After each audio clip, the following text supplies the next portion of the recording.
Shalom, selamat pagi saudara kekasih dalam Tuhan kita Yesus Kristus. Pada pagi hari ini senang kita dapat bertemu kembali dalam ibadah online kita pada pagi hari ini. Saya ajak saudara sebelum kita memulai ibadah kita untuk berdoa bersama-sama pada pagi hari ini. Mari kita berdoa. Bapa kami yang kami kenal melalui Tuhan kami Yesus Kristus, terima kasih Tuhan atas kesempatan yang Engkau telah berikan bagi kami, anak-anak-Mu Tuhan, untuk bertemu kembali dalam ibadah raya KMI di Jerman maupun di Belanda ini Tuhan. Kami mengucap syukur Tuhan kalau Engkau memberikan waktu bagi anak-anak-Mu untuk beribadah pada pagi hari ini. Tuhan, kiranya Tuhan Kau menyertai ibadah kami dari awal, pertengahan sampai akhirnya Tuhan. Kau pimpin kami dalam puji-pujian kami, penyembahan kami terlebih untuk firman-Mu yang sebentar akan dibawakan oleh hamba-Mu Tuhan. Terima kasih Tuhan, kami serahkan ibadah kami pada pagi hari ini hanya di dalam satu nama, yaitu Tuhan kami, Yesus Kristus. Haleluya. Amin.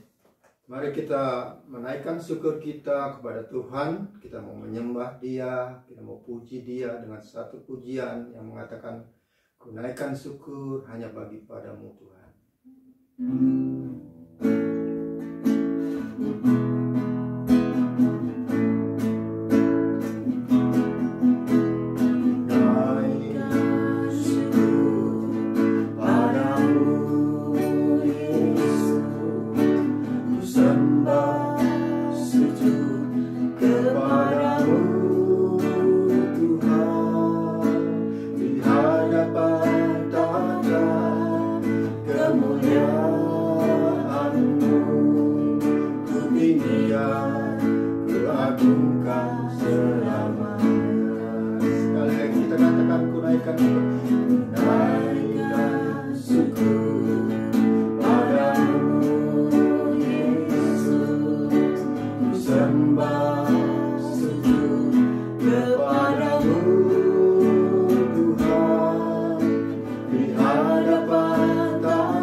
Nama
bertemu lagi melalui online pada saat ini.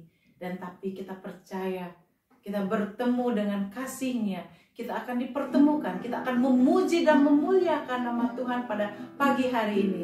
Mari angkat suara, kita mau bangkit berdiri, kita mau menyanyikan pujian kita pada pagi hari ini.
Dia besar, dia ajaib, karyanya besar dan ajaiblah.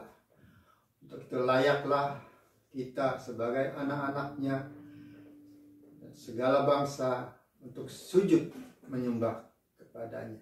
Besar dan ajaiblah karyamu.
Sujud kepadamu.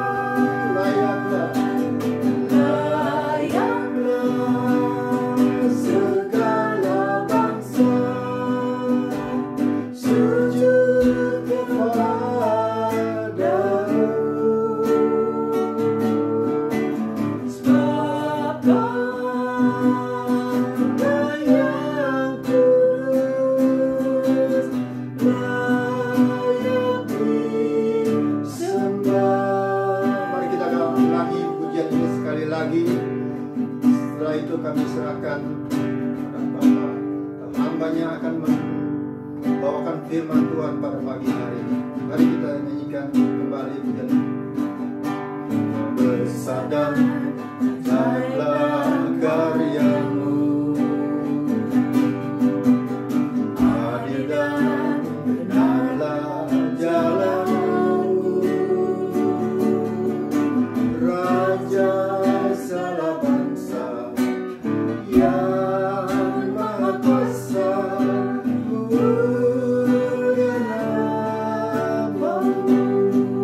mulia namamu. Layaklah segala bangsa sujud kepadamu, sebab Kau Allah, sebab Kau Allah yang kudus, layak disembah. Sebab Kau Allah yang kudus, layak disembah.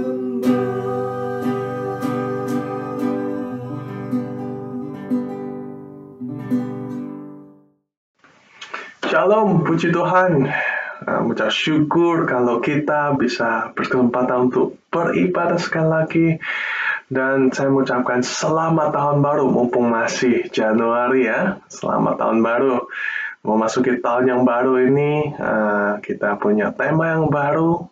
Dan perenungan pagi hari ini, saya beri judul Once More, sekali lagi. Nah, sebelum kita lebih jauh membahas atau merenungkan firman pagi hari, mari kita berdoa bersama-sama terlebih dahulu. Ya Tuhan, terima kasih, puji Tuhan untuk kesempatan kami beribadah sekali lagi, Bapa. Biarlah kami menggunakan kesempatan beribadah dengan sungguh-sungguh, Tuhan. Ya Bapa, kami mohon Kau yang berbicara kepada kami secara pribadi, Bapa, biar otoritas-Mu boleh hadir di tempat di mana kami masing-masing berada, Tuhan, di kamar kami, di rumah kami, di keluarga kami, Tuhan. Ajari kami, ya Roh Kudus, sesuai dengan bahasa yang kami mengerti, Bapa. Ya Tuhan, biarlah pagi hari ini Engkau berbicara kepada kami secara pribadi, mengajar kami, menghibur kami, Tuhan. Terima kasih ya Tuhan, terpujilah nama-Mu. Dalam nama Tuhan Yesus Kristus kami berdoa. Haleluya. Amin. Ya, sekali lagi judulnya adalah Once More. Mungkin kita bisa mulai dengan bilang ke kanan kiri. Kalau misalkan di rumah mengikuti ibadah ini dengan keluarga, bilang once more. Ya, kita masuk dengan semangat once more. Nah, dari mana sih once more atau sekali lagi ini diambil? Ya, mari kita buka sama-sama di Markus 8 ayat 22 sampai 26. Judul perikopnya adalah Yesus menyembuhkan seorang buta di Betsaida. Saya akan bacakan ayat 22 sampai 26. Kemudian tibalah Yesus dan murid-muridnya di Betsaida. Di situ orang membawa kepada Yesus seorang buta dan mereka memohon kepadanya supaya ia menjamah dia. Yesus memegang tangan orang buta itu dan membawa dia keluar kampung. Lalu ia meludahi mata orang itu dan meletakkan tangannya atasnya dan bertanya, "Sudahkah kau lihat sesuatu?" Orang itu memandang ke depan lalu berkata, "Aku melihat orang, sebab melihat mereka berjalan-jalan, tetapi tampaknya seperti pohon-pohon." Ayat 25 berkata, Yesus meletakkan lagi tangannya pada mata orang itu, maka orang itu sungguh-sungguh melihat dan telah sembuh. Amin. Sehingga ia dapat melihat segala sesuatu dengan jelas. Sudah itu, Yesus menyuruh dia pulang ke rumahnya dan berkata, "Jangan masuk ke kampung." Ya, kalau di ayat 25 dikatakan Yesus meletakkan lagi tangannya pada mata orang itu. Nah, di versi NIV meletakkan lagi, versi NIV berkata once more. Nah, di sini di sini saya mengambil kata once more ini sebagai judul untuk perenungan pada pagi hari ini ya. Nah, yang jadi fokus utamanya adalah di sini adalah orang buta ini ya. Ini ada firman Tuhan yang menurut saya sangat unik. Kenapa? Karena ini hanya dicatat di Markus 8, di kitab Markus saja, di Markus 8, tidak ada paralelnya di kitab Injil yang lain seperti Matius ataupun Yohanes ya. Nah, tapi sekalipun ini pendek, sekalipun ini unik, saya kira di sini banyak hal yang bisa kita gali, banyak yang bisa kita renungkan dari kisah orang buta yang disembuhkan ini. Uniknya adalah orang buta ini disembuhkan 2 kali ya. Ketika dia orang ini diludahi kemudian dijamah pertama kali, dia hanya melihat samar-samar ya. Dia melihat manusia bergerak-gerak tapi tampaknya seperti pohon. Kemudian Tuhan menjamah lagi orang ini dan orang ini bisa melihat dengan jelas. Mungkin kita bisa bilang kita masuk tahun 2020, samar-samar apa yang terjadi tahun 2020, rasanya cepat sekali, rasanya kok di rumah saja ya, di rumah terus sepanjang tahun 20. Kita tidak melihat jelas, tiba-tiba ketika kita bisa melihat jelas, udah 2021, ya katanya begitu ya.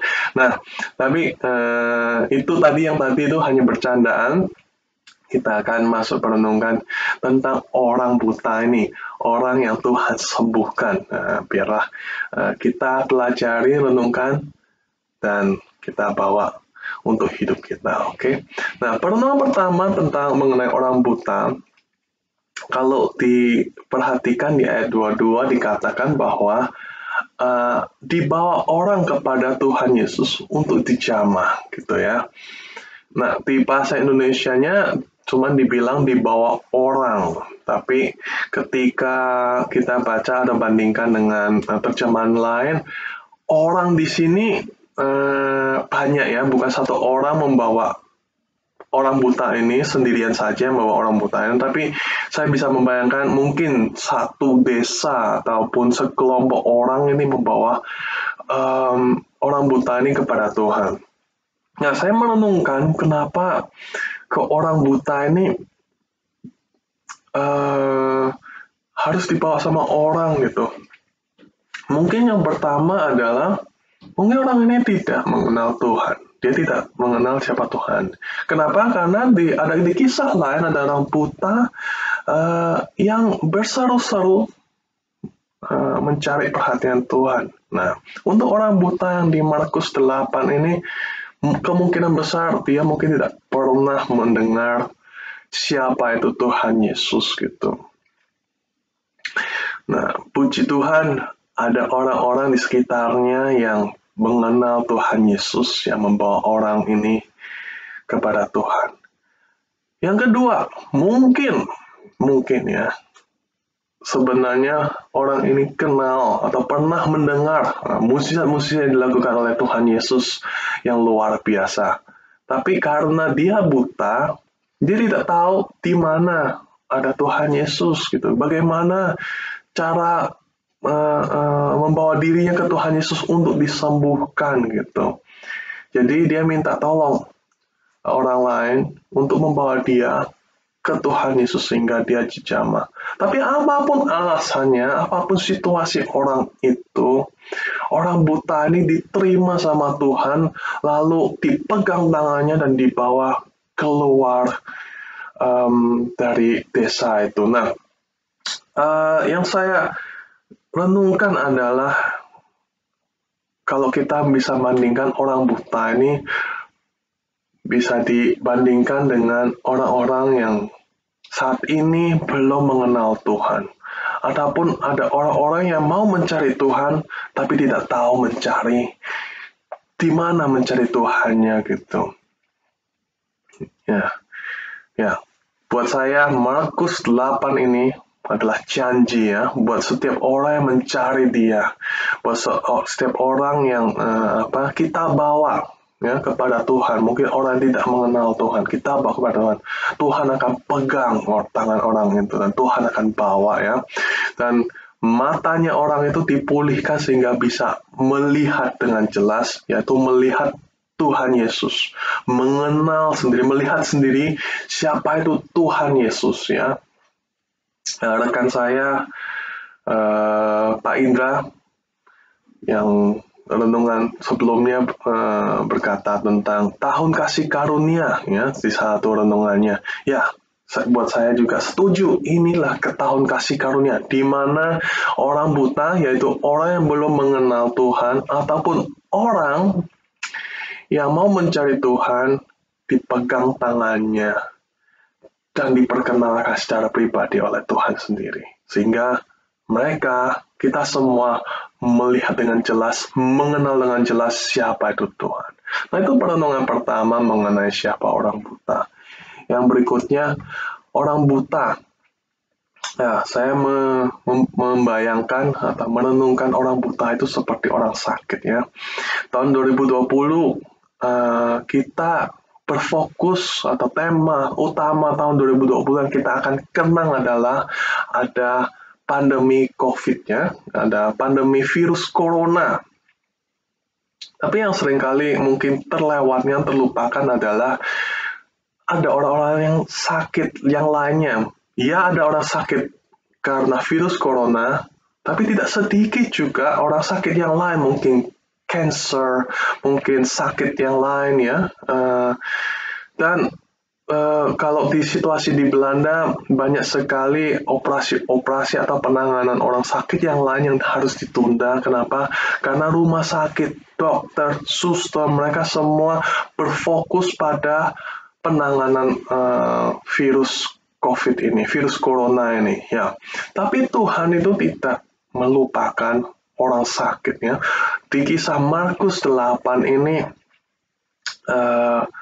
orang buta saya renungkan seperti orang sakit di hari-hari sekarang ya. Orang sakit ini, orang buta ini dibawa keluar, kemudian dijamah, diludah matanya, kemudian dijamah. Dan ketika pertama kali dijamah, dia hanya melihat samar-samar ya, melihat bahwa ada manusia berjalan, tapi seperti pohon gitu ya. Nah, Tuhan tuh tidak berhenti sampai di situ. Kemudian Tuhan menjamah kedua kalinya. Dan sehingga orang ini bisa melihat dengan jelas. Ya. Buat saya, Tuhan itu tidak menyembuhkan orang itu dengan setengah-setengah. Ya. Mungkin pada saat ini ada teman atau saudara kita atau family kita yang sedang sakit, yang sedang dalam masa pemulihan, yang sedang berjuang melawan sakit penyakit, baik itu corona, baik itu penyakit yang lain. Dan saya percaya gitu, kalau kita sampai hari ini sampai masuk ke tahun 2021, saya percaya bahwa ada kesembuhan total buat orang itu. Ada kanker yang disembuhkan total gitu ya. Mungkin ada penderita kanker yang relapse, muncul lagi. Saya percaya Tuhan menjamah kedua kalinya, ketiga kalinya, keempat kalinya, sehingga sembuh total. Yesaya 53 ayat 4-5 berkata, tetapi sungguh-sungguhnya penyakit kita lah yang ditanggungnya, dan kesengsaraan kita yang dipikulnya. Padahal kita mengira dia kena tulah, dipukul dan ditindas Allah. Tetapi dia ditikam oleh karena pemberontakan kita. Dia diremukkan oleh karena kejahatan kita. Ganjaran yang mendatangkan keselamatan bagi kita ditimpakan kepadanya. Dan oleh bilur-bilurnya kita menjadi sembuh. Kalau hari ini kita semua masih ada di tahun 2021, saya percaya tahun 2021 adalah tahun kesembuhan buat setiap orang yang sakit. Mau dijamah sekali, mau dijamah 2 kali, mau dijamah 3 kali. Yang penting Tuhan jamah sampai sembuh. Ya, itu perenungan mengenai orang buta kedua. Mengenai orang buta ketiga. Orang buta dalam bayangan saya itu tidak bisa melihatnya. tidak bisa melihat. Jadi saya merenungkan orang buta itu seperti orang yang kehilangan visi, kehilangan panggilan, ataupun kehilangan identitas diri gitu ya. Tahun 2020 saya kira bukan tahun yang mudah buat setiap orang. Saya pun juga mengalami tahun yang penuh tantangan, tapi melewati tahun 2020 dan masuk ke tahun 2021 mengingatkan saya bahwa wow, saya telah survive tahun 2020. Berarti tahun 2021 adalah tahun yang baru ya. Ketika di tahun 2020 mungkin dalam tantangan itu kehilangan visi, dalam tahun 2020 itu mempertanyakan semuanya. Ada nggak Tuhan? Benar nggak Tuhan itu hidup? Benar nggak Tuhan itu berkuasa? Mungkin kehilangan identitas diri. Siapakah aku gitu ya? Apakah benar aku ini anak Tuhan? Benarkah Bapakku ada di surga di sana gitu? Buat saya, tahun 2021 inilah tahun revelasi ya, di mana Tuhan membukakan mata kita, mata rohani kita, mata jasmani kita untuk melihat betapa Tuhan itu masih bekerja, Tuhan itu masih berkuasa, di mana Tuhan itu masih hidup dan memegang setiap hidup anak-anaknya ya. Kemarin di Komsel, di Endoven, kami merenungkan ya Yohanes 21 ayat 1-19. Mungkin teman-teman, Bapak Ibu bisa merenungkan ini juga di rumah. Yohanes 21 ayat 1-19. Di sini yang difokuskan adalah murid-murid Tuhan Yesus, Petrus, Yohanes, Yakobus, dan murid-murid yang lainnya. Mereka kehilangan identitas diri, mereka kehilangan visi mereka, kehilangan panggilan mereka. Ketika Tuhan disalibkan, ketika Tuhan walaupun sudah bangkit, mereka akhirnya kembali menjala ikan, jadi nelayan lagi. Tapi Tuhan dengan penuh kasih karunia, dengan penuh kasih ya, datang menghampiri mereka di tepi pantai. Singkat ceritanya, memberi mereka makan walaupun mereka telah menjala ikan semalaman tidak mendapatkan apa-apa. Dan Tuhan bertanya kepada Petrus, apakah engkau mengasihi aku? Saya kira bagian ini semua orang familiar. Kalaupun tidak, buka kembali Yohanes 21. Dan Tuhan memberi visi yang baru, mengingatkan, meneguhkan akan panggilan Petrus. Buat kita semua, tahun 2021 buat saya, buat kita semua adalah tahun revelasi. Tahun ketika kita mendapatkan visi kita kembali, mendapatkan panggilan kita kembali, memperbarui identitas diri kita dalam Tuhan. Ya. Tuhan tidak pernah meninggalkan anak-anaknya. Yesaya 42:3 berkata, buluh yang patah terkulai tidak akan diputuskannya, dan sumbu yang pudar nyalanya tidak akan dipadamkannya. Tetapi dengan setia ia akan menyatakan hukum. Ya, buat kita anak-anaknya, Tuhan mengasihi kita begitu luar biasa.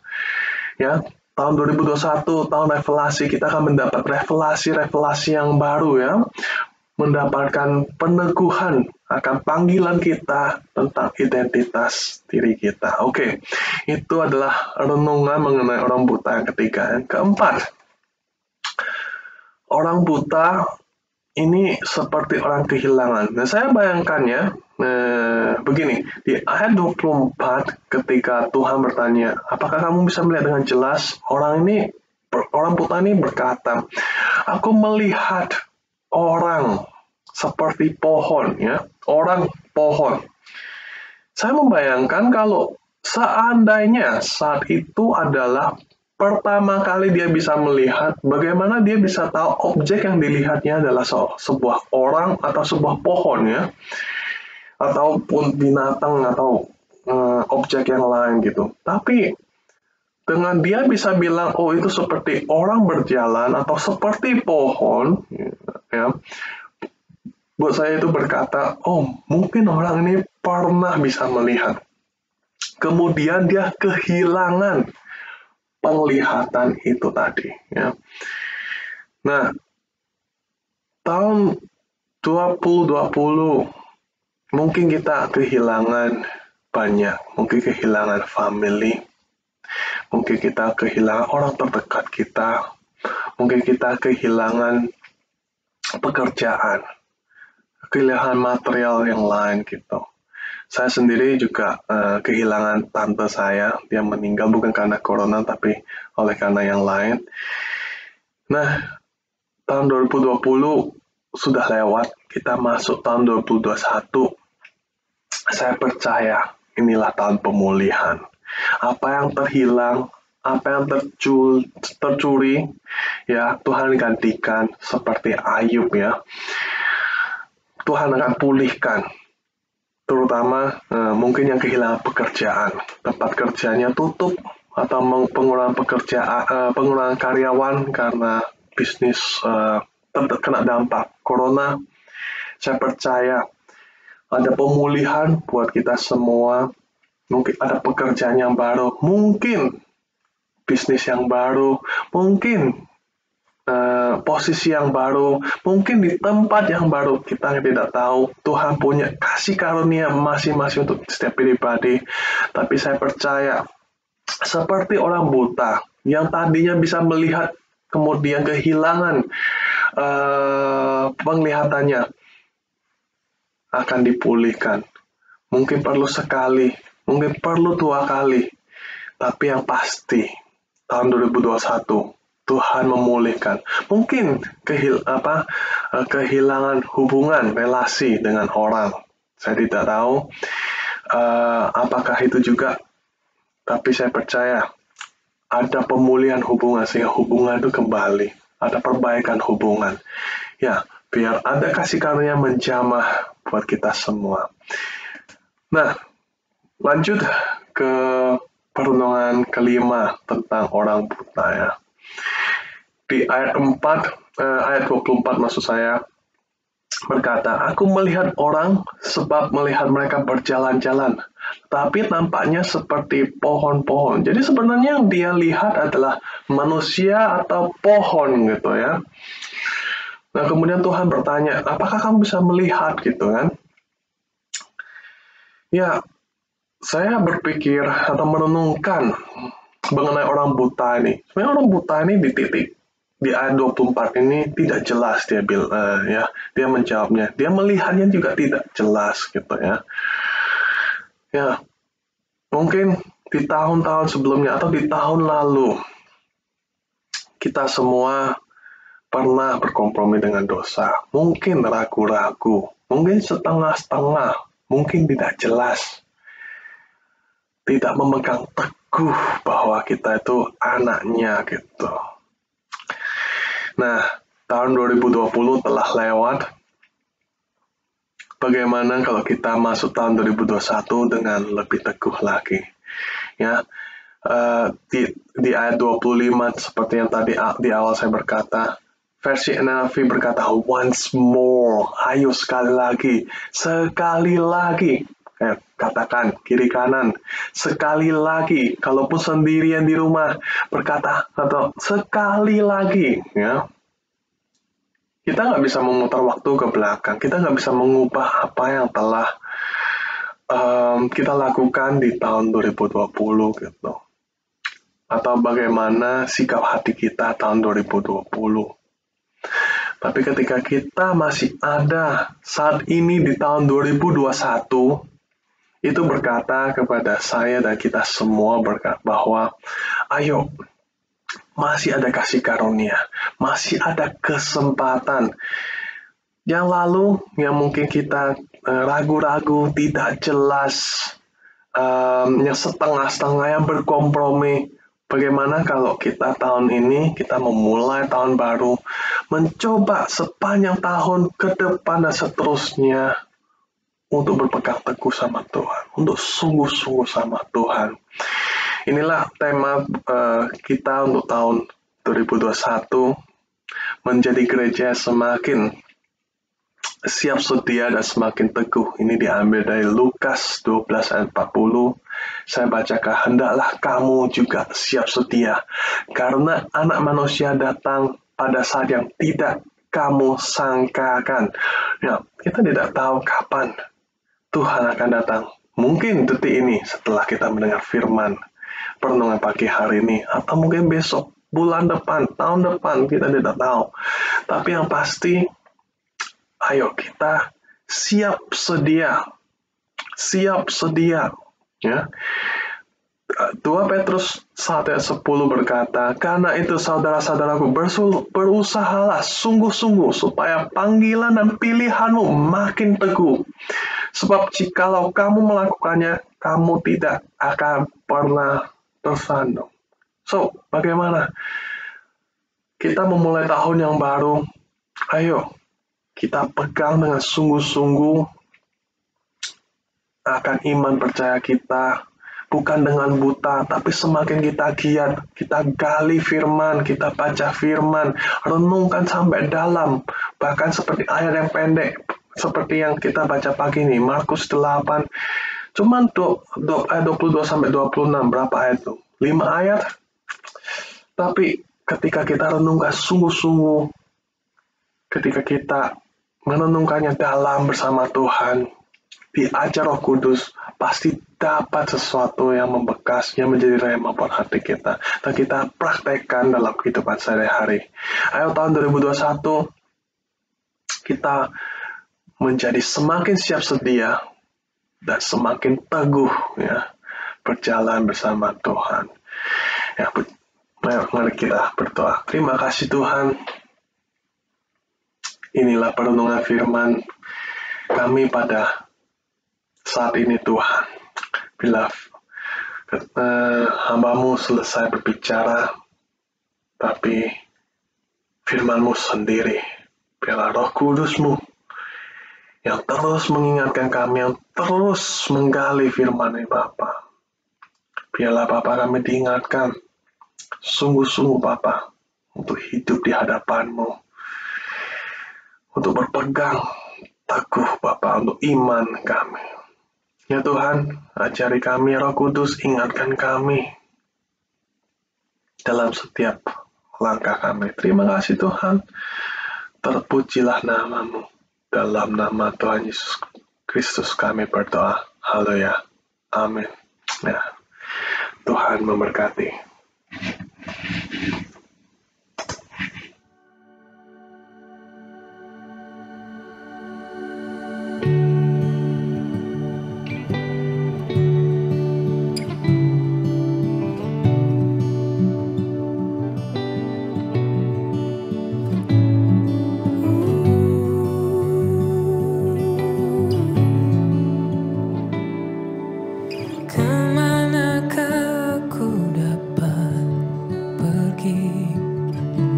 Menjauhi rohmu yang suci, kau sahabat,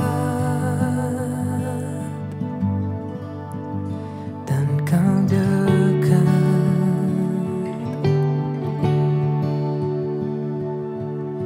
Bahkan seluruh pengabdianku tak bisa membalas kesetiaan. Sungguh mulia dan berharga, sungguh besar pengorbananmu bagiku, terlalu dalam untuk dimengerti. Sungguh besar, sungguh indah yang kau pikirkan tentangku, tak terselami bagiku. Sungguh indah.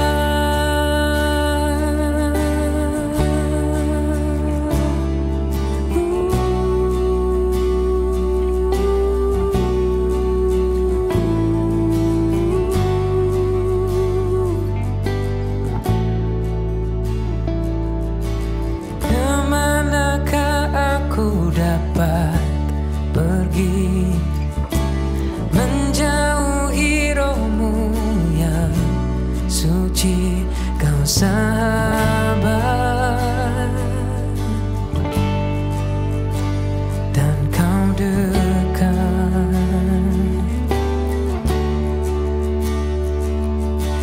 Bahkan seluruh pengabdianku tak bisa membalas kesetiaanmu, sungguh mulia dan berharga, sungguh besar pengorbananmu bagiku, terlalu dalam untuk dimengerti, sungguh besar.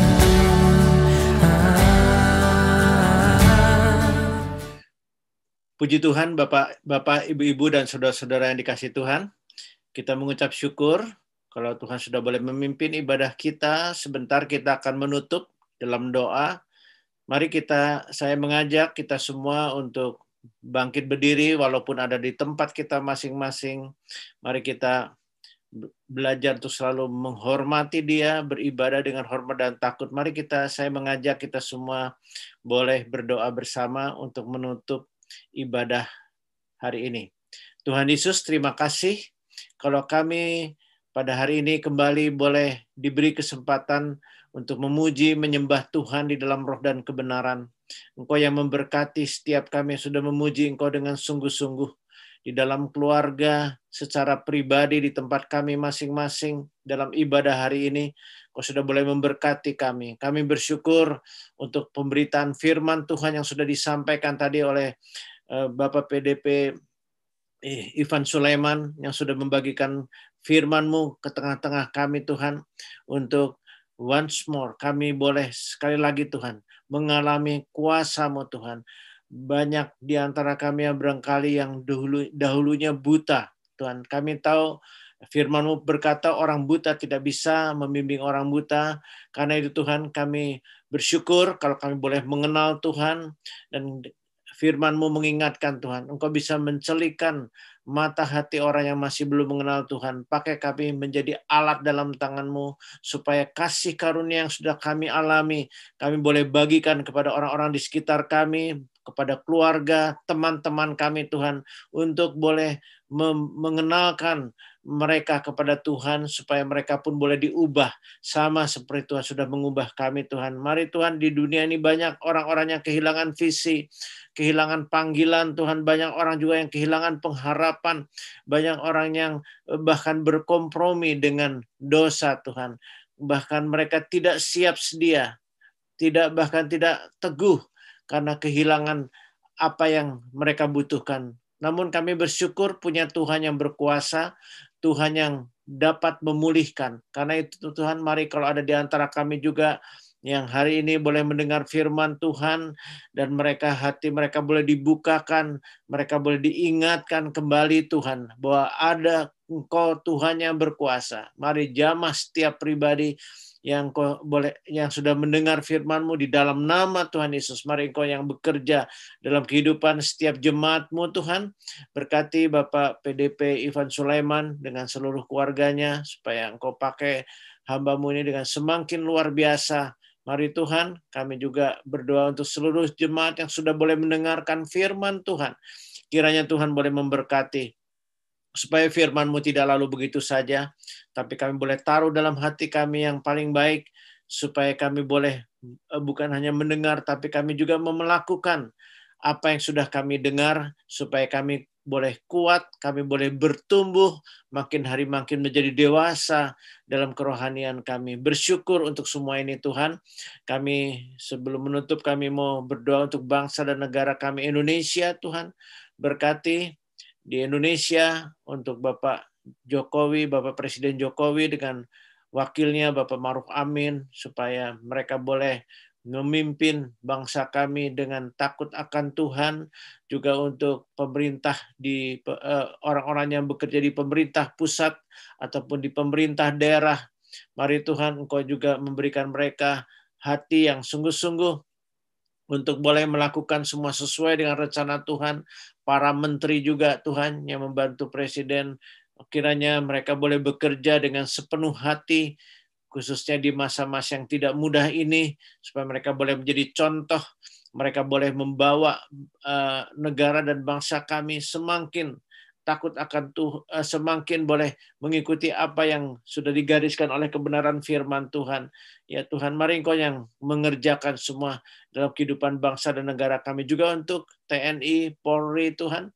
Mereka punya tugas untuk menjaga keamanan, membawa bangsa dan negara kami senantiasa dalam keadaan yang juga sesuai dengan apa yang menjadi kehendak Tuhan. Engkaulah Raja di atas segala raja. Engkaulah Tuhan yang berkuasa menjaga, melindungi bangsa negara kami dari berbagai macam kekacauan, mara bahaya, dan sebagainya Tuhan. Engkau yang terus bekerja di tengah bangsa negara kami Indonesia, juga bencana yang baru saja terjadi juga di daerah Sumedang. Engkau kiranya juga menolong Tuhan orang-orang yang ada di sana supaya mereka boleh melihat juga rencana Tuhan. Kalau ada kelompok gereja ataupun badan-badan atau yayasan-yayasan yang anak-anak Tuhan yang membantu di daerah sana, Engkau juga menolong, jadikan mereka terang. Ini menjadi doa kami Tuhan atas bangsa dan negara kami Indonesia. Bersyukur untuk vaksin yang sudah boleh dijalankan sejak kemarin. Kau juga pimpin supaya bangsa dan negara kami juga boleh berjalan dengan hormat dan takut kepada Tuhan. Mereka bisa mengikuti apa yang dianjurkan pemerintah. Engkau jaga, lindungi kami dari bangsa kami juga dari COVID yang semakin meningkat ini Tuhan. Mari Tuhan, supaya mereka juga boleh menjalankan protokol pemerintah dengan baik Tuhan. Ini menjadi doa kami atas bangsa dan negara kami Tuhan. Kau jaga, lindungi supaya negara kami tetap menjadi negara kesatuan Republik Indonesia yang dibangun di atas Undang-Undang Dasar 45 dan juga dalam bingkai Pancasila. Kami juga berdoa untuk bangsa dan negara Jerman, ya Tuhan, bangsa dan negara Belanda, tempat di mana kami berada saat ini Tuhan. Terima kasih kalau kami boleh tinggal di Eropa ini Tuhan, di Jerman dan di Belanda ini, dalam melaksanakan tugas atau pekerjaan, dalam menjalankan tugas juga studi Tuhan. Kami bersyukur untuk kesempatan yang sudah Tuhan berikan. Mari Tuhan, ada anggota jemaat yang sudah boleh membangun keluarga, ada juga pribadi-pribadi yang sedang membangun hal-hal untuk masa depan. Mari Engkau berkati seluruh jemaat-Mu Tuhan. Kami bersyukur untuk anugerah-Mu supaya di negara ini Engkau juga memimpin para pemimpin bangsa di Jerman, pemimpin bangsa di Belanda Tuhan, supaya mereka boleh menjadi orang-orang yang juga takut akan Tuhan. Mari Tuhan lawat Eropa ini Tuhan, karena kebangunan rohani dulu pernah terjadi di Eropa, dan kami juga merindukan ada revival kembali di Eropa ini Tuhan. Kami juga ada jemaat GMI yang ada di Jerman maupun di Belanda. Kiranya kami juga terus mau berdoa kepada Tuhan, memohon supaya apa yang pernah terjadi, Engkau juga boleh kembali melawat Eropa ini. Kami juga berdoa untuk Amerika Tuhan, dalam pergumulan yang ada di sana, supaya Engkau campur tangan akan atas bangsa yang sudah Tuhan berkati ini, supaya di sana banyak orang kembali kepada Tuhan, baik yang duduk dalam pemerintahan maupun seluruh rakyat yang ada di Amerika. Mari kami memberkati dan mohon supaya Engkau mendengar doa kami. Berdoa juga untuk sepanjang minggu ini, supaya kalau kami kembali akan menjalankan tugas-tugas kami, juga Engkau memberkati Tuhan, baik yang bekerja, baik yang studi, baik yang melakukan tugas-tugas pekerjaan rumah tangga, bahkan anak-anak di tengah-tengah kami Tuhan, berikan hikmat kepada orang tua dalam membimbing, membesarkan anak-anak, supaya mereka tetap diberikan kesabaran, juga berikan hikmat, akal budi, sehingga anak-anak ini boleh terus bertumbuh dalam kasih karunia yang daripadamu. Terima kasih ya Tuhan, juga untuk kegiatan-kegiatan sepanjang minggu ini Tuhan, dalam Hope yang ada di kota-kota, Hope Global, untuk Komsel Perkasa, Komsel baik Komsel juga Perak, Engkau berkati supaya boleh membangun iman kami. Terima kasih Tuhan. Tiba saatnya kami sebentar akan menerima berkat daripadamu, kiranya Engkau boleh memberkati kami semua. Mari Bapak Ibu Saudara sekalian, kita boleh mengarahkan hati kita kepada Tuhan, dan kita mengangkat tangan kita untuk menerima berkat Tuhan. Tuhan memberkati dan melindungi engkau. Tuhan menyinari engkau dengan wajahnya dan memberikan kasih karunia. Tuhan menghadapkan wajahnya kepada engkau dan memberikan kepada engkau damai sejahtera. Karena kasih karunialah Bapa, damai sejahtera yang daripada Tuhan kita Yesus Kristus, dan persekutuan dalam Roh yang Kudus boleh menyertai kita semua mulai dari sajam ini sampai Maranatha, yaitu Tuhan Yesus Kristus datang kembali untuk yang kedua kali. Haleluya. Amin.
Selamat hari Minggu, Tuhan Yesus memberkati.